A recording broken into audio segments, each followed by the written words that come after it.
Olá, tudo bem? Primeiramente, eu quero agradecer você por ter se inscrito nesse curso de petição inicial trabalhista. Eu me chamo Franklin Batista, sou advogado, professor de prática e quero te agradecer demais por você ter se inscrito.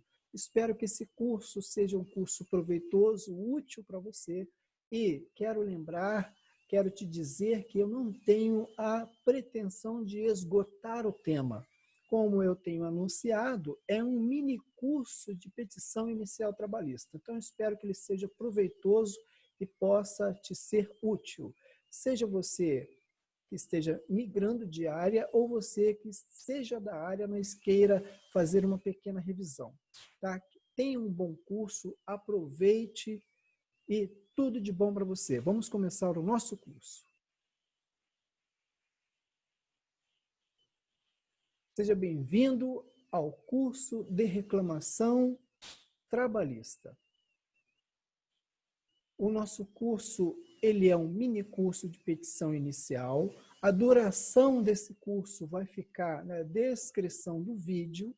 Eu sou o professor Franklin Batista, sou advogado desde 2004, sou professor pós-graduado em Direito Civil e Direito Processual Civil, pós-graduado MBA em Direito do Trabalho e Direito Processual do Trabalho e Direito Previdenciário pela Universidade Cândido Mendes.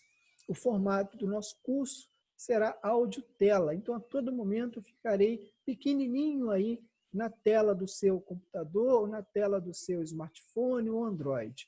E irei compartilhar a tela, o slide desse nosso curso que preparamos para você com todo carinho. Aproveite o curso, tá? Tenha bons estudos e vamos avançar.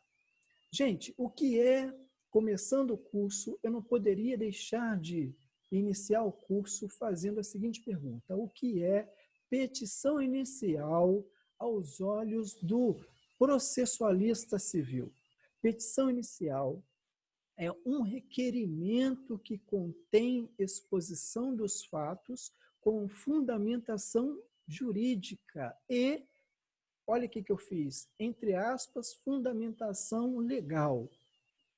Gente, a primeira coisa que a gente tem que entender, se tratando de petição inicial, independente de se ela é trabalhista ou se a própria petição inicial civilista, que é o que eu estou falando no momento, é que a petição inicial, aos olhos do Código de Processo Civil, ela deverá conter o fato com fundamentação jurídica. Há muitos colegas que confundem fundamentação jurídica com fundamentação legal. É diferente. Fundamentação jurídica é a razão pela qual você está pleiteando em juízo. Fundamentação jurídica é o fato qualificado pelo direito que o habilita a estar em juízo. Então, olha o que eu coloquei nesse slide.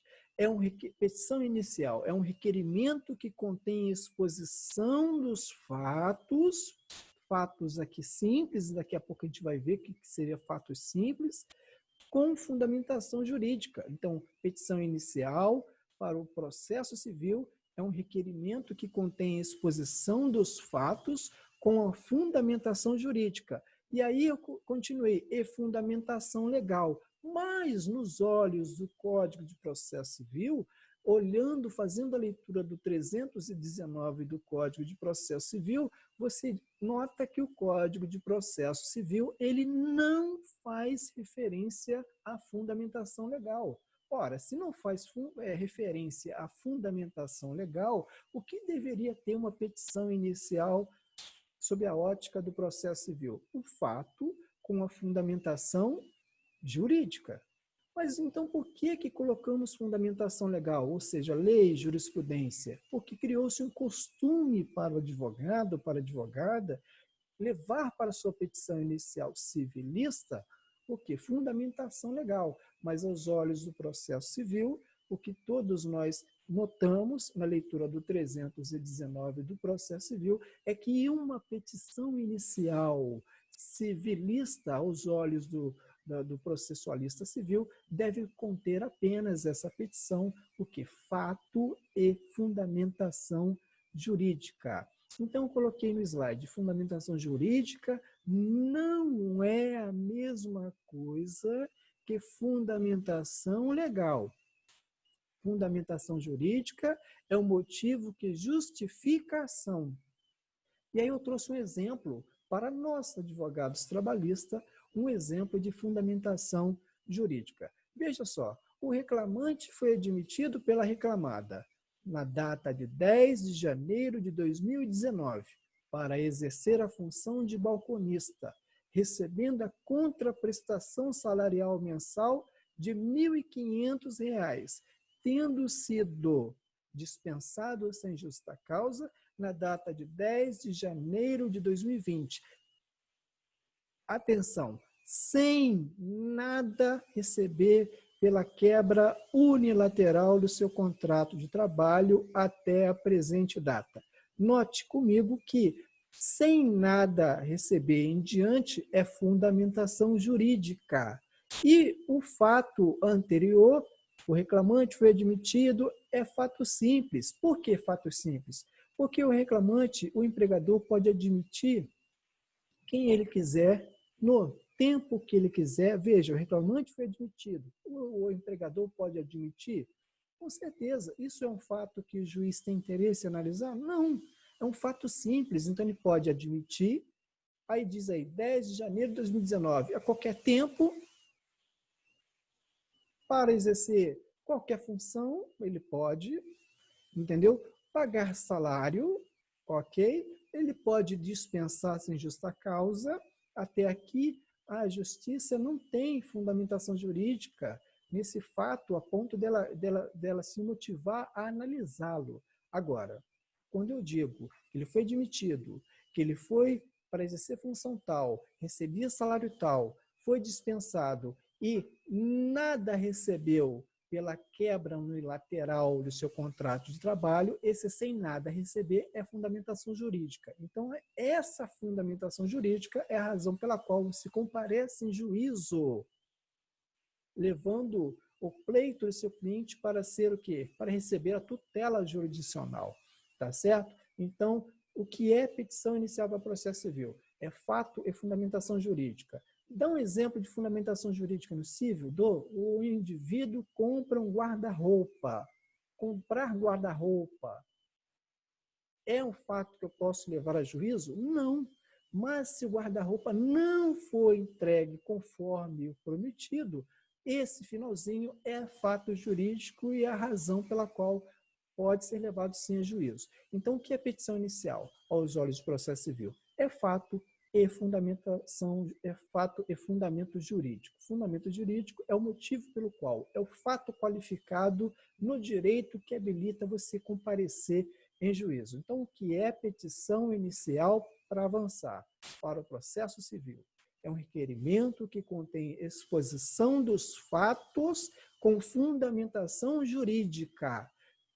A fundamentação legal é um costume nosso, lei e jurisprudência é um costume nosso colocarmos na petição inicial civilista, mas ela não tem referência na norma processual e, portanto, não teria que ser colocada. Por que não teria que ser colocada? Porque vigora o princípio do iura novit curia, de que o juiz conhece o direito e, portanto, fundamentação legal não seria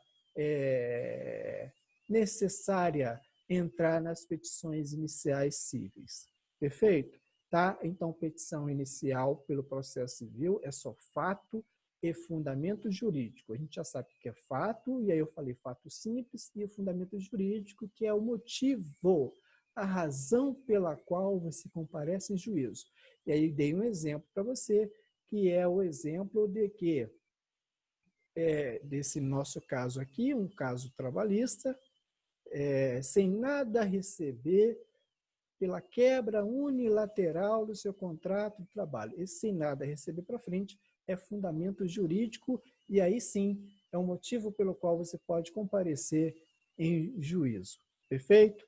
Eu coloquei no slide, acompanha comigo, um trechozinho de uma decisão do ministro no STJ que disse o seguinte: nesse sentido, abre aspas, o magistério de Vicente Greco Filho diz: convém ainda distinguir fundamento jurídico que integra a causa petende, a causa de pedir, e cuja indicação é indispensável. Olha o que ele diz, olha o que o ministro diz. O fundamento jurídico, ele integra a causa de pedir, o fato simples. Ele está conectado ao fato simples, o fundamento jurídico. E a sua indicação é indispensável. Por que indispensável? Porque ele é o motivo pelo qual você comparece em juízo, o fato, o fundamento jurídico. Perfeito? E aí ele continua. É necessário distinguir o fundamento jurídico de fundamento legal. Olha no rodapé do slide. Tem que distinguir o fundamento jurídico de fundamento legal, que é o quê? A norma legal que se apoia à pretensão cuja referência não é exigida pelo Código, pois compete ao juiz formular o enquadramento legal da hipótese apresentada segundo o princípio iura novit curia. É verdade, o Código de Processo Civil, ele não faz referência à fundamentação legal, somente a fatos, e aqui digo fatos simples, conectados à fundamentação, ao fundamento jurídico, que, para fechar, é o motivo pelo qual você comparece em juízo. Espero que tenha ficado claro essa parte para entendermos o que é uma petição inicial. É um requerimento que contém a exposição de fatos com fundamentação jurídica. Ponto. Onde é que está isso? O artigo 319 do Código de Processo Civil. Vamos avançar aqui. E aqui agora eu te pergunto, é petição inicial trabalhista? É reclamação trabalhista? Qual é o termo que eu, advogado trabalhista, devo utilizar? É petição inicial trabalhista ou é uma reclamação trabalhista? Bom, segundo o professor Sérgio Pinto Martins, na sua doutrina, Manual de Direito do Trabalho, tanto faz você usar petição inicial trabalhista ou reclamação trabalhista. Mas ele sinalizou que por uma questão de técnica, e como a CLT ela bem diferenciou, chamando a petição inicial de reclamação, ele disse que nos apeguemos, então, por uma questão técnica, a chamarmos, então, a nossa petição inicial envolva caso de relação de trabalho, de reclamação trabalhista. Por quê? Porque o próprio 840 da SLT, que traz ali os requisitos da reclamação trabalhista, que é a petição inicial trabalhista que conhecemos, preferiu usar o termo reclamação. Tá? Então, olha o slide, tanto faz. É petição inicial trabalhista ou é reclamação trabalhista? Tanto faz. A palavra reclamação consta no 840 da CLT e vem do texto original da CLT da época administrativa. Então, desde quando a CLT ela surgiu, veio com o termo reclamação. Diz o professor Sérgio Pinto Martins, talvez para que já o direito do trabalho se mostrasse autônomo também com relação ao uso do termo reclamação e não petição inicial, mas tanto faz. Mas por uma questão de técnica, ele orientou que usemos o termo reclamação trabalhista em vez de petição inicial trabalhista, tá certo? Tá? Então, tanto faz, mas por uma questão técnica, nos apeguemos ao termo reclamação trabalhista, tá? Avançando aqui. Qual a diferença da petição inicial civilista para a reclamação trabalhista? Aqui é muito importante a gente entender isso, gente. Olha para mim aqui no cantinho da tela, não leia o slide. É muito importante você diferenciar uma petição inicial civil para uma reclamação trabalhista, principalmente se você é um advogado que está migrando do civil para trabalhista. Você tem que saber você tem que saber que essa petição inicial cível, a qual você tem tido o hábito de redigir durante sua longa caminhada na carreira da advocacia civil, ela não é parecida com a reclamação trabalhista. Uma petição cível, eu já tive contato com petições cíveis de 30, 40 laudas. Uma reclamação trabalhista, ela jamais poderá ter essa quantidade toda de lauda. E a razão, uma das razões, uma das explicações é o seguinte: o juiz trabalhista, ele tem acesso à sua reclamação trabalhista somente em audiência. Então, você imagine, ele já tem ele receber a tua petição inicial ali para fazer leitura ali na audiência com 40 laudas. Não vai ficar legal, né? Não vai ficar nada legal isso aí. Então, qual é a diferença da petição inicial civilista para reclamação trabalhista? A primeira diferença é com relação a que a reclamação trabalhista tem que ser mais enxutinha, tá? Em pequenas, poucas laudas, enquanto a civilista já tem um caminho diferente. Eu já vi 30, 40, uma vez até com 50 laudas. Eu achei um absurdo uma petição inicial civilista com a quantidade toda de laudas, como a que eu vi no escritório de um colega, mas enfim, né? Mas essa petição, ela não é a nossa reclamação trabalhista. A nossa reclamação trabalhista ela é mais enxutinha, mas com pouquíssimas laudas a gente vai ver isso. Mas qual é a diferença? Bom, se você vê os quadros no nosso slide, agora olha para o slide, você vai ver o quadrinho no lado esquerdo é o quadro do artigo 319 do CPC, e traz lá os requisitos da petição inicial cível, e se você olhar e ler, você vai ver o seguinte, o artigo 319 do quadro da esquerda diz que a petição inicial a cível, ela indicará o juízo a que é dirigida, os nomes, prenomes, o estado civil, e continua aqui a qualificação, e o inciso 3, o fato e os fundamentos jurídicos do pedido. Olha o que eu disse ainda há pouco. Tá? Então, a petição inicial cível ela tem que trazer fatos e fundamentos jurídicos do pedido. Aí continua, o pedido com suas especificações, valor da causa e continua. Ok? Agora, rapidamente, olha para o quadro do lado direito, que está lá a nossa reclamação trabalhista. Vamos ver qual é a diferença? O artigo 840 é o artigo que traz os requisitos, alguns requisitos da reclamação trabalhista. Vamos verificar. E diz lá, olha só, a reclamação trabalhista. Veja que ele não fala petição inicial, ele fala reclamação trabalhista. Tá? Confirmando aquilo que dissemos ainda há pouco e o que lemos na doutrina do professor Sérgio Pinto Martins.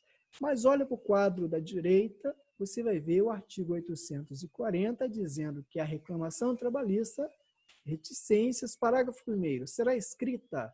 Ela pode ser escrita e pode ser verbal, mas no nosso caso aqui, o que nos interessa é entendermos a reclamação trabalhista escrita, tá certo?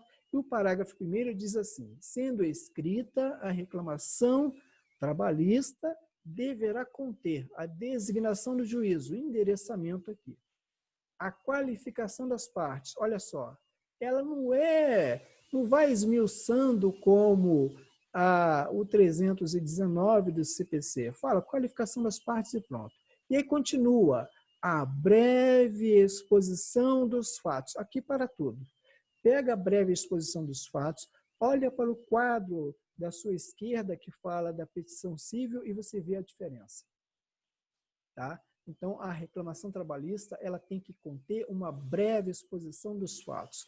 Aqui não diz como diz o 319 do quadrinho da esquerda, fatos e fundamentos jurídicos do pedido. Não, aqui no 840 da CLT diz que a reclamação trabalhista deverá conter designação do juízo, o endereçamento, a qualificação das partes e a breve exposição dos fatos. O que é a breve exposição dos fatos? É simples. A breve exposição dos fatos é breve exposição dos fatos. Então, os fatos terão que ser bem chutinhos, bem curtinhos, sem ficar aquela petição, aquela reclamação trabalhista cansativa de 8, 9, 10 folhas, 12, 15 folhas, nada disso, é breve exposição dos fatos, de que resulte o dissídio, continuando a leitura do quadro da direita. Então, a breve exposição dos fatos, de que resulte o dissídio, a gente já vai ver exemplos de breve exposição de fatos daqui a pouco. É só para a gente entender a diferença da reclamação trabalhista, bem chutinha, para a petição inicial civilista, que é aquela que a gente falou que tem 30, 40 laudas, e que não tem nada a ver com o nosso curso aqui. Nosso curso é um curso de reclamação trabalhista. Então, tem que saber, eu tenho que analisar o artigo 840 da CLT, que me traz ali os elementos de uma reclamação trabalhista escrita. E diz lá que ela deverá conter o endereçamento, a qualificação, a breve exposição dos fatos, iremos ver daqui a pouco, e o pedido, que deverá ser certo, determinado e com indicação de seu valor, que também iremos ver daqui a pouco. Então, a gente já nota que, já entrando na nossa reclamação trabalhista, a gente já nota que ela tem uma peculiaridades diferentes da petição inicial civilista, a qual nós iremos esquecer nesse momento. A reclamação trabalhista, ela tem endereçamento, ela tem a qualificação, ela tem a breve exposição dos fatos e ela tem pedidos. Acabou. Vai ter protesto de provas, requerimentos? Sim, mas ela é assim, bem chutinha, bem curtinha. Endereçamento, qualificação, breve exposição dos fatos, pedidos. Acabou. Aqui você nota flagrantemente, de forma pujante, a presença do princípio iura novit curia, de que o juiz conhece o direito. Então, precisa você colocar na sua reclamação trabalhista o quê? Leis, súmulas do TST, ou jotas, não precisa. Aqui impera o princípio de que o juiz conhece o direito, não precisa pôr.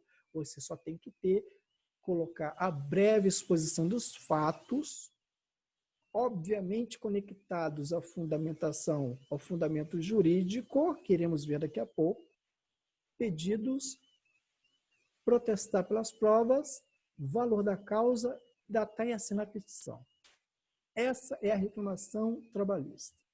Nada mais, nada menos. Perfeito? Espero que você esteja começando a entender como é a nossa reclamação trabalhista. A diferença, então, é que na reclamação trabalhista são breves relatos de fatos e não há fundamentação legal como se teve o costume de se colocar na petição inicial civilista. Aqui não, tá? Em algumas situações, você pode até colocar. Por exemplo, quando houver pedido de insalubridade, periculosidade, algumas situações muito específicas você pode colocar, mas a regra geral é que não se coloque fundamentação legal. Só endereçamento, qualificação, breve exposição de fatos pedidos. E feche com protesto de provas, valor da causa, data e assina a sua reclamação trabalhista. Perfeito? Próximo slide, vamos verificar o que agora eu preciso para redigir, então, essa reclamação trabalhista. O que eu preciso para redigir uma reclamação trabalhista? Olha comigo no slide, eu preciso de entrevistar o reclamante, de forma metódica, focada, com muita atenção. Por que eu preciso me preocupar em entrevistar de forma metódica e focada e com muita atenção? Porque antes da reforma trabalhista, um erro na petição inicial, eu tinha a possibilidade de emendar, editar em audiência. Depois da reforma, eu não posso mais emendar e editar mais, por força do artigo 841, parágrafo 3º da CLT, que diz: oferecida a contestação, o reclamante não poderá desistir. Então, olha aqui para mim agora, comigo aqui. Presta atenção. Gente, a entrevista do reclamante é o primeiro documento da pasta do seu cliente. É o documento principal. Tá? Então, entrevistar o reclamante é fundamental para aquele advogado, para aquela advogada que quer ter sucesso numa reclamação trabalhista, que quer ver uma reclamação trabalhista bem feita. Ele tem que se prender, ela tem que se prender ao momento da entrevista.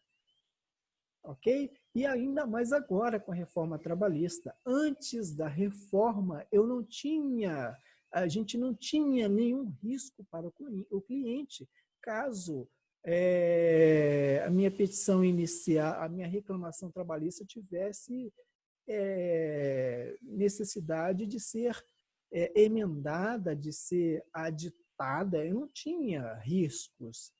Eu chegava, na prática era assim, eu chegava no corredor, aguardando o juiz fazer o pregão, e eu, ao tomar posse da reclamação trabalhista e repassar ali com o cliente os fatos com fundamentos jurídicos, o cliente falava, isso está errado, e não foi isso que eu disse, e aquilo outro que eu pedi, e aquilo outro que eu falei não entrou na ação.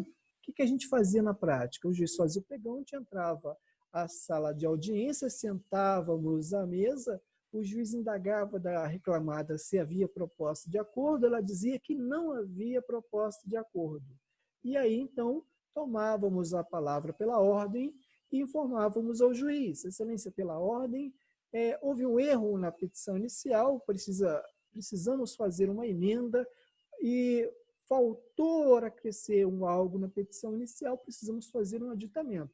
O juiz, então, ele abria um prazo para uma emenda substitutiva para que nós pudéssemos emendar ou aditar a petição inicial, e aí ele não recebia a defesa, tá? Depois a reclamada iria ser notificada da emenda substitutiva e vir com uma nova defesa. Isso era a prática antes da reforma trabalhista, tá certo? Com a reforma isso acabou. Com a reforma, por força do artigo 841, parágrafo 3º, agora, se a reclamada ela protocolizar, ela recebe a notificação informando da reclamação trabalhista, se no dia seguinte ela protocolizar a contestação, ela fecha o polo. Fechando o polo, o reclamante não poderá mais desistir. Diz o artigo 841, a menos que a reclamada consinta. Mas, gente, na prática isso não acontece. Na prática, a reclamada nunca vai aceitar que o reclamante desista. Então, logo, não há mais possibilidade de aditamento, de emenda, à petição inicial. Por isso, se não há aditamento nem emenda à petição inicial não pode ter erros, não pode faltar, não ter que acrescer nada e não tem que emendar mais nada, porque eu não posso mais fazer isso por força da reforma trabalhista. E o que eu tenho que ficar atento, então, para que a minha petição inicial fique ali tecnicamente bem construída? Ficar atento ao momento da entrevista, tá? Então, a entrevista é fundamental. Antes da reforma trabalhista, eu já trabalhei em alguns escritórios que eu já vi até a secretária atender o reclamante, eu já vi até o office boy atender reclamante, fazendo uma entrevista do reclamante. Agora, com a reforma, não pode, porque isso pode gerar riscos gigantescos para o seu cliente, caso a petição inicial não esteja boa, esteja defeituosa. Perfeito? Então, olha comigo no slide. Então, como entrevistar o reclamante de forma metódica? Como entrevistar o reclamante de forma focada e com atenção? Você vai entrevistar o reclamante através da ficha de entrevista. Tá? Então, todo advogada trabalhista, ele tem que ter um kit de atendimento. E no meio desse kit de atendimento, tem que ter a ficha de entrevista, tem que ter lá uma procuração padrão, tem que ter lá o contrato de honorário, tem que ter lá uma declaração de hipossuficiência, quando for o caso, daqui a pouco a gente vai ver quando eu tenho que juntar a declaração de hipossuficiência, quando eu não tenho, mas enfim, eu tenho que ter o kit de atendimento e dentre esse kit de atendimento, a ficha de entrevista do reclamante, porque a ficha de entrevista é a que vai receber todos os fatos trazidos pelo reclamante que irão aonde? Refletir na minha petição inicial. A petição inicial tem que ser o retrato fiel do que está na minha ficha de entrevista. Se você não tem ficha de entrevista, você tem que ficar atento, porque você vai precisar. Eu já vi colegas entrevistando reclamantes por telefone. Errado, não faça isso.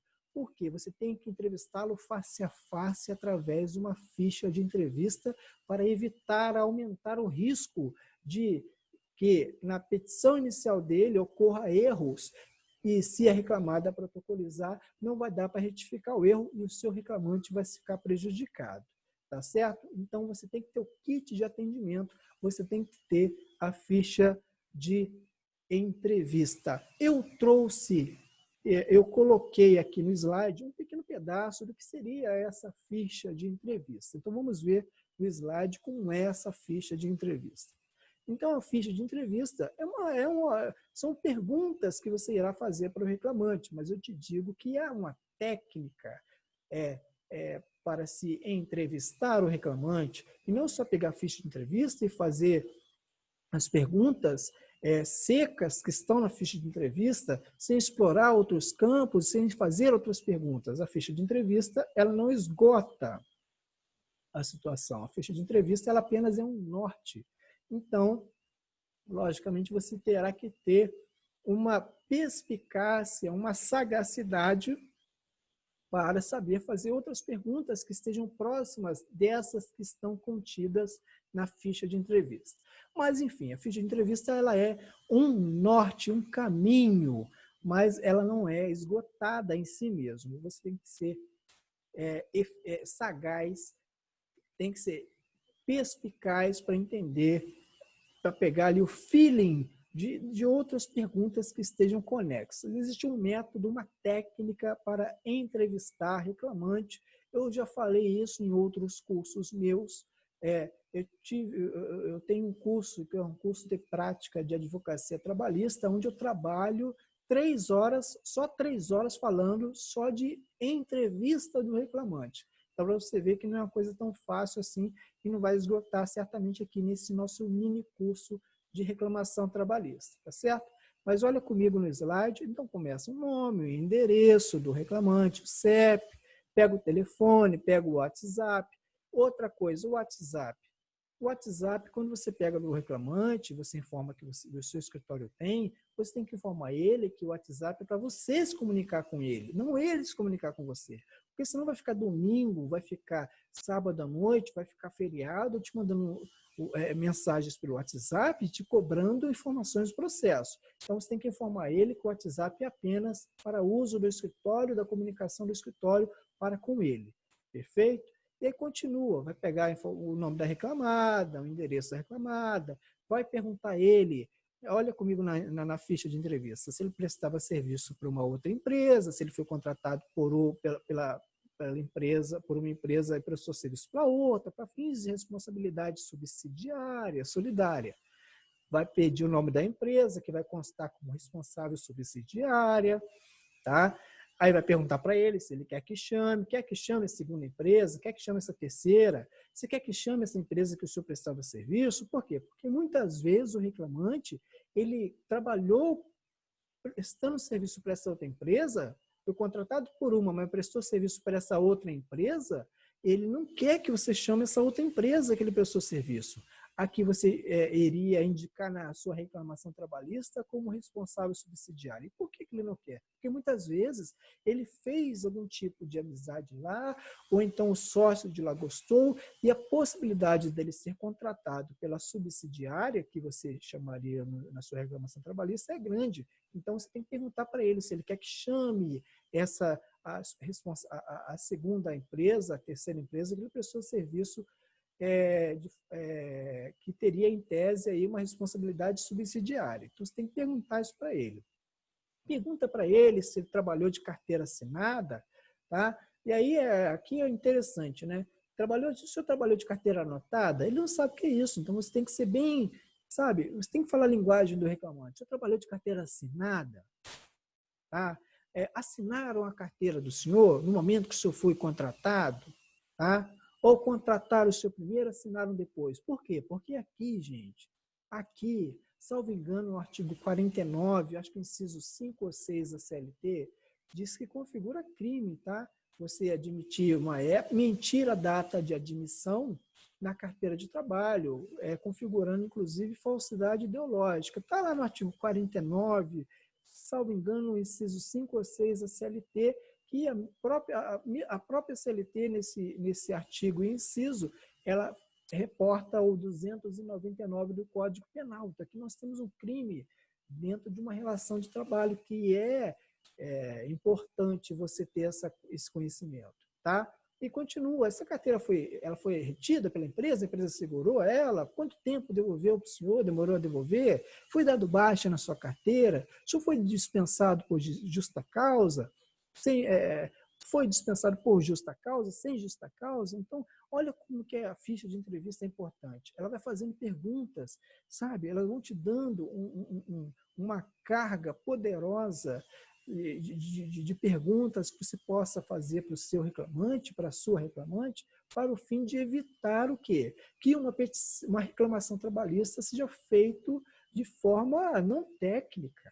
Tá? Então, tem uma ficha de entrevista. Aqui eu deixei só um trechozinho, você vai lendo. Aqui fala da jornada de trabalho também, quais os dias que você trabalhava, o horário de trabalho, passava dessa hora, se tinha intervalo, quantas horas ou minutos de tempo de intervalo. Então, olha que interessante você ter saber a importância dessa ficha de entrevista. Se isso não te convencer, que te convença, então, que caso você não entreviste bem o reclamante, a petição inicial, a reclamação trabalhista dele pode sair com problemas e você não ter como emendar ou aditar. E aí ele terá prejuízo. Terá prejuízo porque a reforma trabalhista ela extingue pedidos, ela condena a reclamante em custas e também honorários do advogado da parte contrária, da reclamada. Então, se a primeira parte da importância da ficha de entrevista não te convenceu, que essa última minha fala te convença. O risco do processo trabalhista com o advento da reforma trabalhista, tá certo? Mas crie um kit de atendimento para atender o seu reclamante, a sua reclamante, tá? E tudo vai dar certinho. Então, olha aqui, isso foi só um parâmetro, tá? Que eu coloquei para você, um trechozinho de uma ficha de entrevista. Essa ficha de entrevista, ela esgota em si mesma? Não, é um modelo que eu tenho, mas possa ser que você possa melhorar esse modelo, ter outros. Inclusive, tem um outro modelo que eu uso ele, inclusive, desde 2004. Sempre usei esse modelo desde 2004. Tá? Mas fica aqui no slide um modelinho aqui de o que seria essa tal ficha de entrevista. Avançando aqui no nosso curso, aqui vai terminando a nossa ficha de entrevista. A importância da entrevista está no seguinte, olha comigo no slide. A entrevista, ela gera uma boa reclamação trabalhista. Se você faz uma boa entrevista, você vai ter uma boa reclamação trabalhista e, consequentemente, você vai para uma audiência e vai conseguir fazer muito bem aquelas perguntas em audiência para a parte contrária. Por quê? Porque a sua reclamação trabalhista está bem feita, porque ela teve uma boa entrevista lá atrás, tá? Então, o reclamante foi muito bem entrevistado, gerou uma excelente reclamação trabalhista e, portanto, a chance de você se dar bem na audiência na hora das perguntas vai ser gigantes, tá? Agora, o inverso também é verdadeiro, tá? Quanto pior a sua entrevista, pior será a sua reclamação trabalhista, pior será a sua audiência e o final disso tudo vai ser o quê? O reclamante prejudicado, tá? Ele entrará credor e sairá devedor da reclamada na audiência. Olha que situação. Com a reforma trabalhista fica assim. O reclamante, qualquer erro na sua petição inicial já que a gente está falando de reclamação trabalhista, qualquer erro na sua reclamação trabalhista, você pode fazer com que o seu reclamante ele ingresse na sala da audiência como credor e saia devedor da reclamada. Então, tem que tomar atenção, tem que ficar atento, prestar bastante atenção. Faça uma boa entrevista, gere uma boa reclamação trabalhista e vá para a audiência para ser vitorioso naquelas perguntas, usando as técnicas de perguntas, tá certo? Agora a gente vai entrar mais a fundo falando sobre petição inicial trabalhista. A petição inicial trabalhista, ela está lá no artigo 840 da CLT, doutores. Está lá no artigo 840 da CLT. Como era antes a reclamação trabalhista na leitura do 840? Olha comigo no slide. Como era antes? A reclamação poderá, o 840 antes da reforma, ele era assim. A reclamação poderá ser escrita ou verbal. Como eu disse antes, a reclamação aqui estamos falando é a reclamação escrita. É a nossa reclamação verbal, a parte vai até o fórum e aí ela mesmo faz verbalmente, é gerado 2 vias para ela, salvo engano, mas essa essa reclamação não é o objeto do nosso curso. O objeto do nosso curso é a reclamação trabalhista escrita. Então, olha no slide, 840, antes da reforma, dizia o seguinte: a reclamação poderá ser escrita ou verbal. Parágrafo 1º. Sendo escrita, que é o nosso caso, a reclamação deverá conter a designação do presidente da junta, é o endereçamento, né? Ou do juiz de direito a quem for dirigida, a qualificação do reclamante e do reclamado, uma breve exposição dos fatos em que resulte o dissídio. Então, já tinha essa previsão de breve exposição dos fatos, mesmo antes da reforma. Agora, o que ainda tinha nesse 840 antes? O pedido que, na prática, não precisava liquidar. Colocava todo mundo, todos colocávamos no rito ordinário, não liquidava, já que pelo rito sumaríssimo tinha que calcular. Aí vinha a data, assinatura do reclamante e do seu representante. Comigo aqui. Então, como é que era a reclamação trabalhista antes da reforma trabalhista? Na prática, ninguém calculava nada. Na prática, todo mundo criava sua reclamação trabalhista lá e dava lá um valor de causa lá e saía tudo no rito ordinário. Por quê? Pelo rito ordinário, antes da reforma, não precisava liquidar. Então, colocava lá, dano moral, 50 mil, só para fugir daquele padrão de que o processo, o valor da causa no sumaríssimo seria até 40, acima de 40 seria ordinário. Então, a gente colocava na prática sempre acima de 40 salários mínimos para cair no ordinário, não precisava ninguém calcular. A reforma, ela muda isso aí. Tem que tomar atenção. A reforma, tem que prestar atenção. A reforma, ela muda isso aí.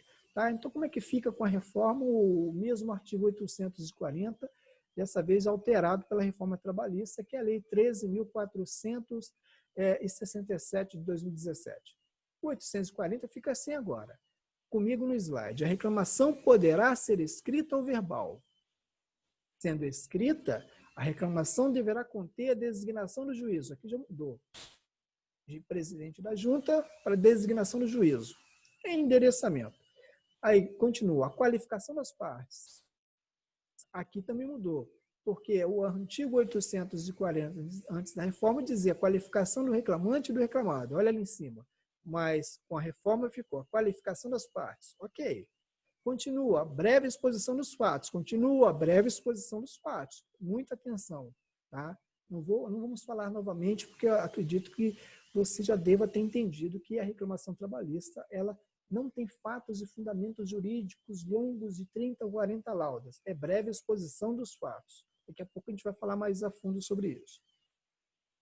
De que resulte o dissídio, olhando para o slide. Aí continua. O pedido que deverá ser certo, determinado e com indicação de seu valor. Ok. Achamos aqui. A alteração pujante que teve na reclamação trabalhista por força da reforma trabalhista. Antes, era só pedido. Então, eu montava a minha reclamação trabalhista e colocava no rito ordinário, porque no rito ordinário eu não tinha que fazer cálculo nenhum, só se fosse sumarista. Agora, com a reforma, eu tenho que o meu pedido ser certo, determinado e com indicação de valor. Até no ordinário, sim, é exatamente isso que você está pensando. Agora, a reclamação trabalhista, ela tem que ter pedido certo, determinado e com indicação de valor, ponto. Tá? Então, com a reforma, a reclamação trabalhista, ela fica assim. A alteração maior é que o pedido deve ser certo, determinado e com indicação de seu valor. Daqui a pouco a gente vai ver isso aí. Bom, vamos ver um exemplo aqui de breve exposição de fatos. Vamos ver? Vamos ver aqui. Primeira coisa, a sua reclamação trabalhista é interessante que você separe por tópicos e faça uma conexão entre o tópico e o pedido feito, sendo tudo muito bem breve, tá? Então, um exemplo, o reclamante foi admitido, olha a breve exposição de fato. O reclamante foi admitido pela reclamada na data de 10 de janeiro de 2019, para exercer a função de balconista, recebendo a contraprestação salarial mensal de R$ 1.500, sendo sido dispensado sem justa causa na data de 10 de janeiro de 2020. Ó, até aqui eu só tenho fato simples. Eu tenho fundamento jurídico aqui? Nenhum, só tenho fato. Fatos. Breve fatos. E cadê o fundamento jurídico? Olha ele agora aqui, ó. Sem nada receber pela quebra unilateral do contrato até a presente data. Aqui é fundamentação jurídica, tá? Então, a breve exposição de fatos, onde eu tenho nesses fatos um fato simples conectado ao fundamento jurídico. Bem breve, como eu coloquei aí. Ok. E aí? E agora? E aí você vai abrir um tópico. Se ele foi dispensado sem justa causa e nada recebeu, então tem direito às verbas resilitórias. Aviso prévio. Então, você abre um tópico do aviso prévio. Aí você vai lá no pedido e coloca: seja condenada a reclamada a pagar ao reclamante o aviso prévio e sua projeção de 1/12 no tempo de serviço no valor de X. Está entendendo? Abre um tópico na causa de pedir, no fato e fundamento jurídico, e cria uma conexão com o pedido relacionado lá embaixo. Tá certo? Sempre assim, das férias proporcionais.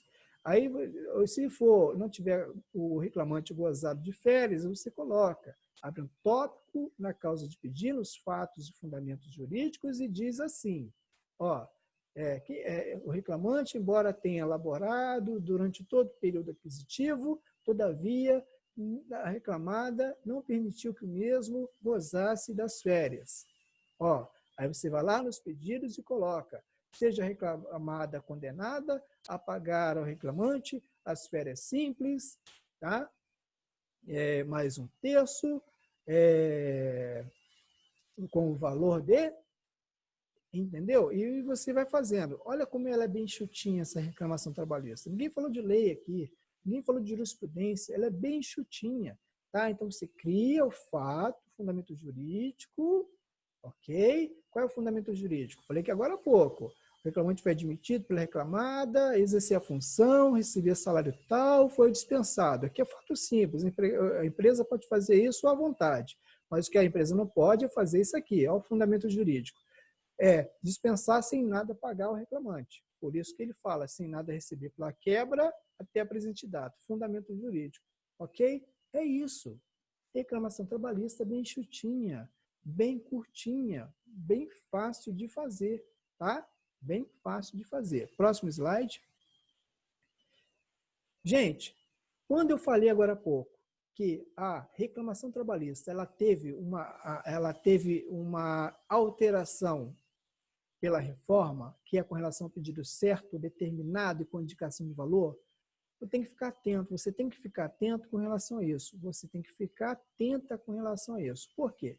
Não cumprir com o que está prescrito, determinado no 840, com relação ao pedido, tá? De pôr um pedido certo, pôr um pedido determinado e indicar o seu valor, pode gerar o quê? A extinção do pedido. Olha o que eu coloquei no slide. Não cumprir com o artigo 840 da CLT, parágrafo 3º, diz lá o quê? Os pedidos que não atendam ao disposto no parágrafo 1º desse artigo serão julgados extintos, sem resolução do mérito.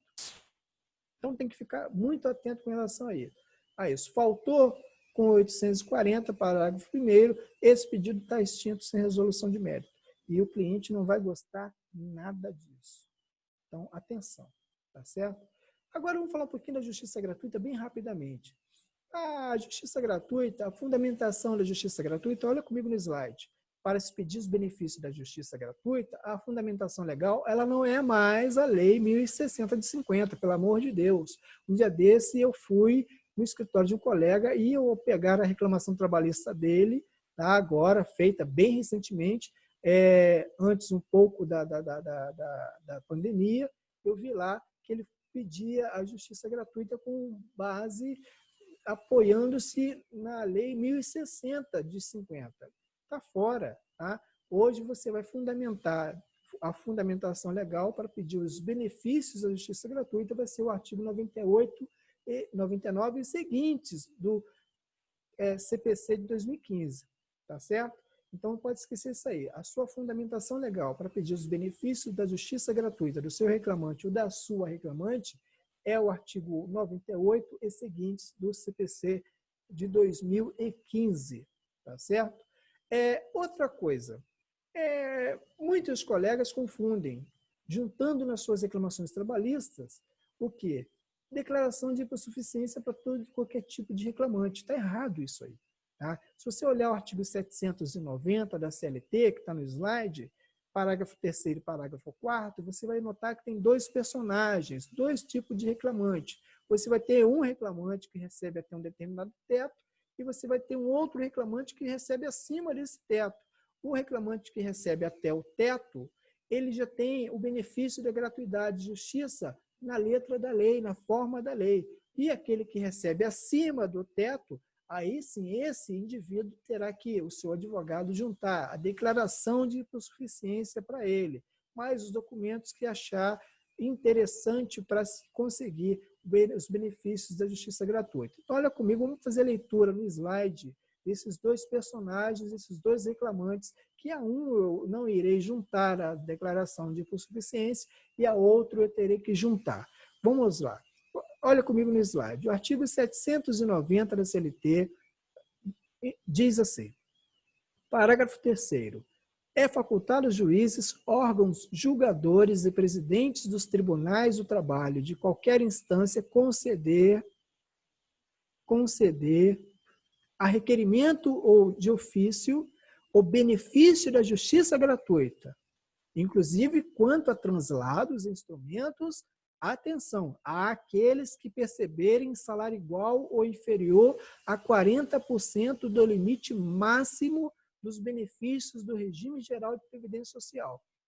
Esse limite, esse teto, em 2020, eu estou gravando esse curso agora em 2020, o teto está em R$ 6.101,06.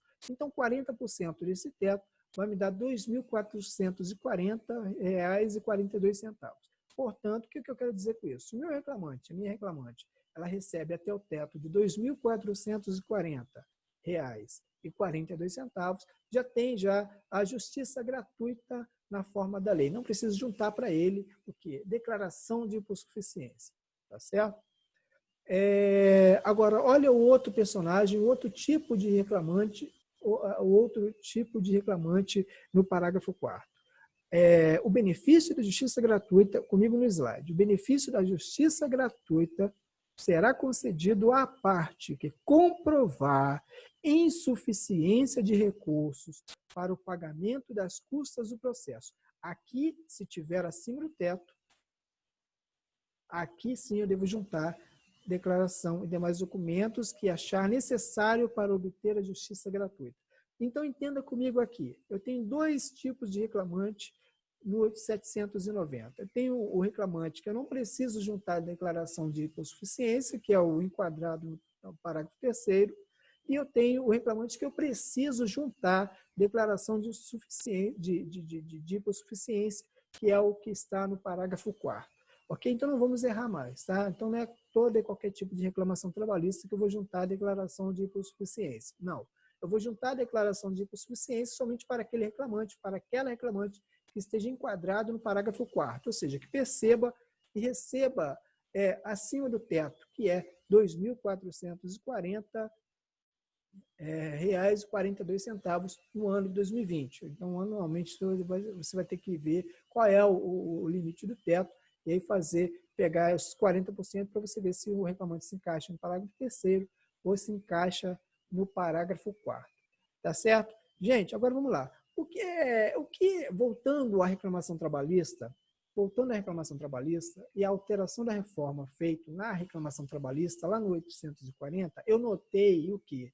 Que a alteração, ela fala que trouxe que o pedido da reclamação trabalhista agora, não importa se rito ordinário ou rito sumaríssimo já era, né? Terá que o pedido ser o quê? Certo, determinado e com indicação de valor. Eu pergunto para você, o que é pedido certo? Vamos ver comigo no slide? Pedido certo, o artigo 840 diz que o pedido tem que ser certo, determinado e com indicação de valor. O que é pedido certo? Olha aí, pedido certo é o bem da vida.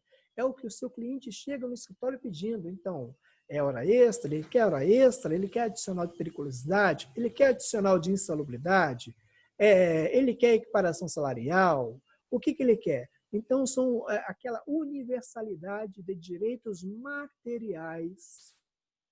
Qualquer direito material que ele pedia para você e que você deverá constar na ficha de entrevista e refletir na reclamação trabalhista, é o pedido certo.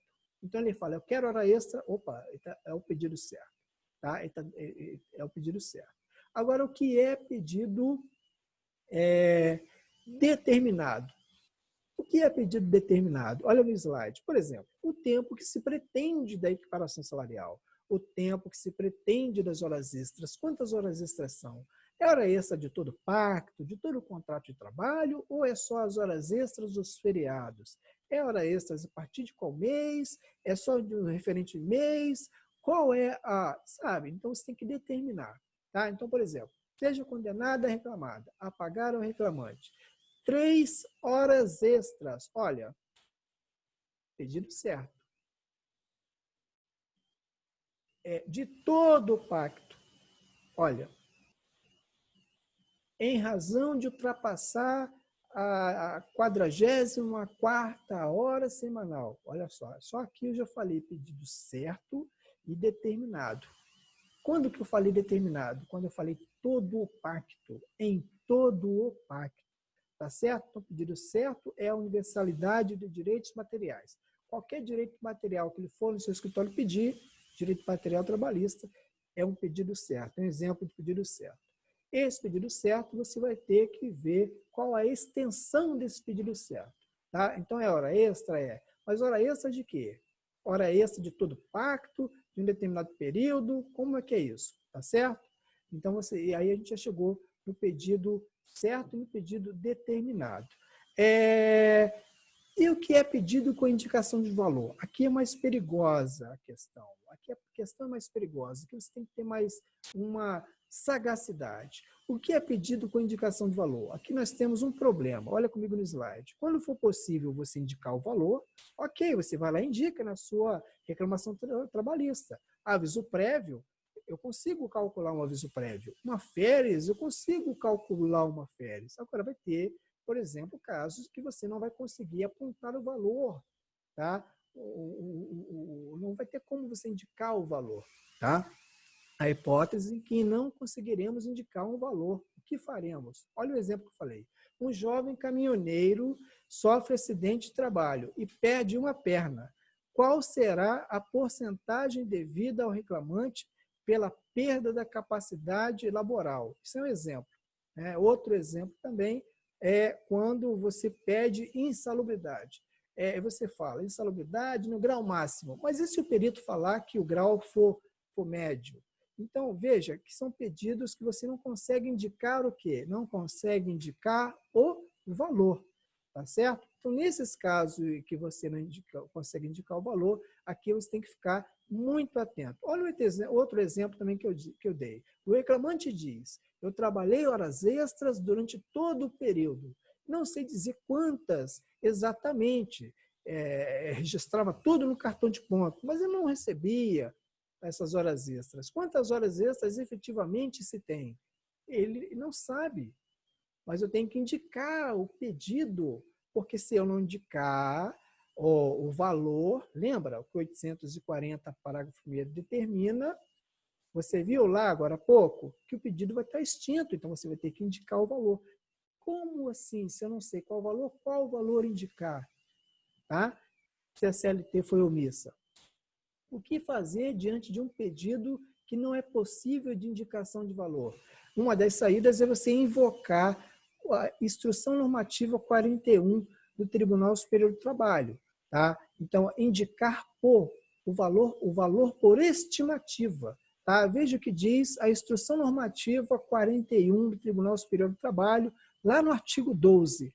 Tá? Ela diz assim, no artigo 12, no parágrafo 2º, comigo no slide, para fim do que dispõe o artigo 840, parágrafos 1º e 2º da CLT, que trata da reclamação trabalhista, já vimos isso. O valor da causa será estimado.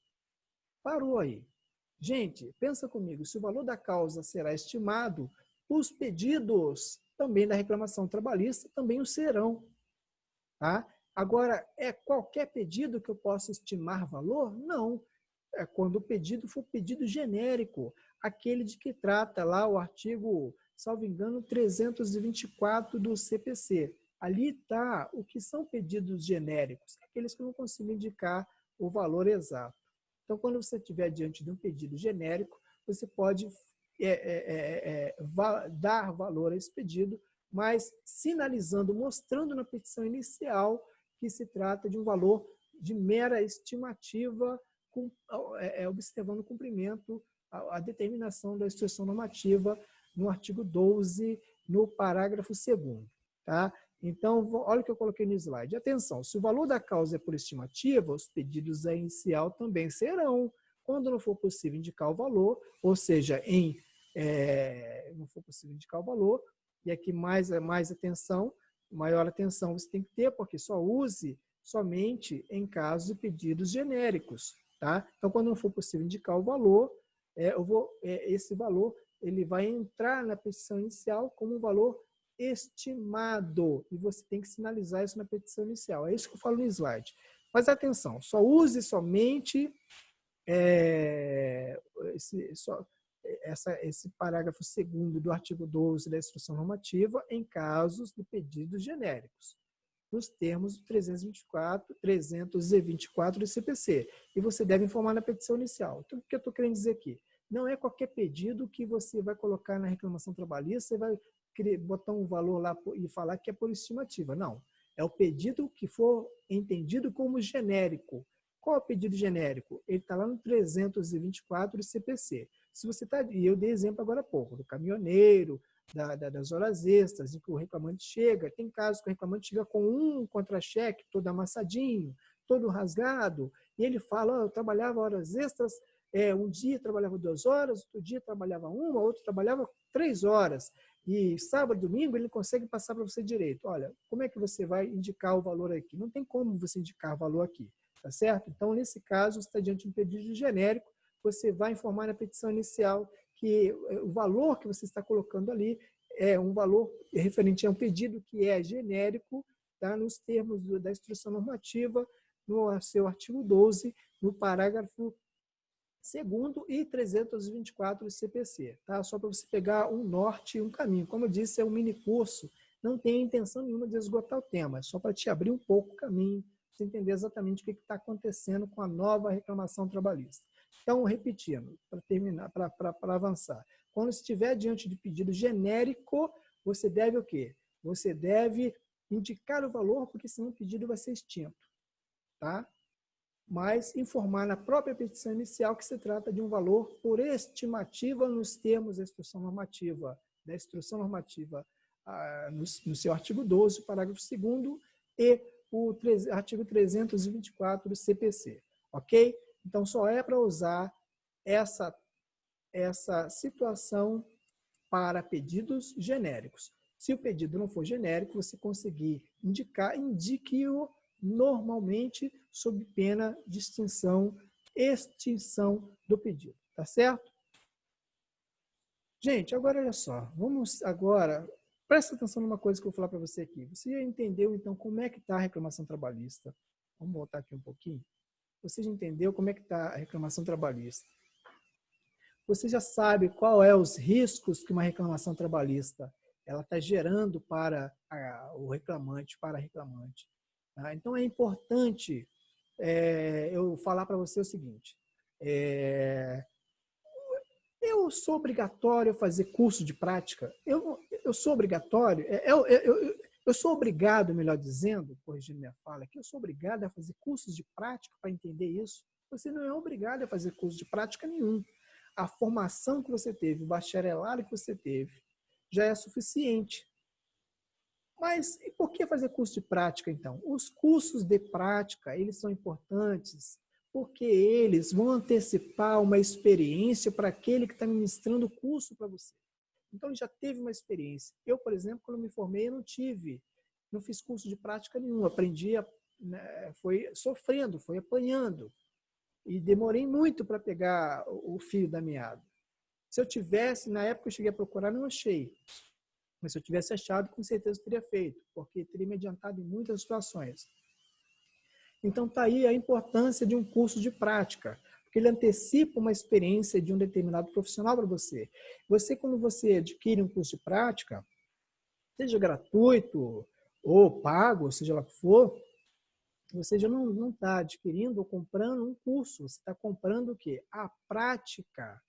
Tá? Então, você vai, uma prática que você demoraria 6, 7, 8, 9, 10 anos, com curso de prática, você consegue aí, em 2 horinhas, aí, você consegue antecipar a experiência e ser mais sucedido.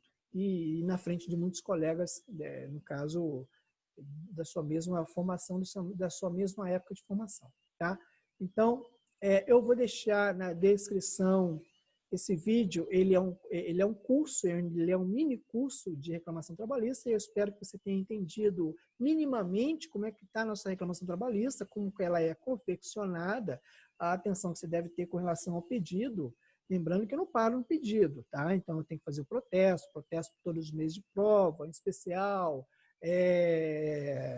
pela prova documental, testemunhal, bem como depoimento da reclamada sob pena de confesso. Aí você bota lá o valor da causa, que pela instituição normativa é lá aquele valor por estimativa, que é o somatório de todos os pedidos que você colocou na sua reclamação trabalhista, tá certo? Então, é isso. Eu vou colocar esse mini curso, ele vai subir para a plataforma do YouTube, tá? E eu vou deixar na descrição desse vídeo, tá? Vários links. Então, você tendo curiosidade, você vai lá, dá uma olhadinha, vê o que te interessa. Tem muita coisa boa, gratuita, tem outras pagas também, mas você vê lá o que te interessa, tá certo? Eu quero desejar a você que você seja muito feliz.